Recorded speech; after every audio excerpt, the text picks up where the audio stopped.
দেশের চলমান পরিস্থিতিতে সবচেয়ে বিপদে রয়েছে পুলিশ সদস্যরা, বিশেষ করে মাঠে দায়িত্ব পালন করা সদস্যরা। দেশের বিভিন্ন থানা ক্যাম্প জ্বালিয়ে দেয়ায় চরম আতঙ্কে রয়েছেন তারা। যে যেভাবে পারছেন পালিয়ে বেড়াচ্ছেন।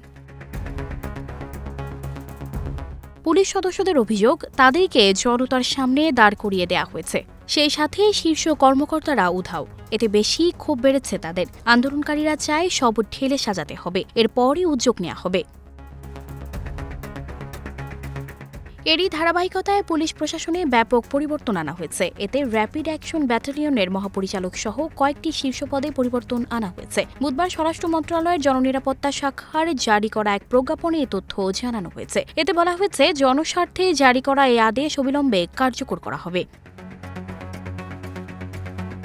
র্যাবের নতুন মহাপরিচালক হয়েছেন AKM শহীদুর রহমান। এছাড়া ঢাকা মেট্রোপলিটন পুলিশের কমিশনার হিসেবে দায়িত্ব পেয়েছেন মোহাম্মদ মাইনুল হাসান।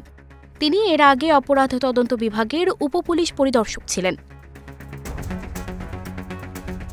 অতিরিক্ত পুলিশ মহাপরিদর্শক পদেও আনা হয়েছে পরিবর্তন। এ পদে দায়িত্ব পেয়েছেন ব্যারিস্টার হারুনুর রশিদ। তিনি এর আগে র্যাপিড অ্যাকশন ব্যাটালিয়নের মহাপরিচালক ছিলেন। এছাড়া ডিএমপি কমিশনার হাবিবুর রহমানকেও তার পদ থেকে সরিয়ে দেওয়া হয়েছে। নতুন করে তিনি পুলিশ অধিদপ্তরের অতিরিক্ত পুলিশ মহাপরিদর্শকের দায়িত্ব পেয়েছেন।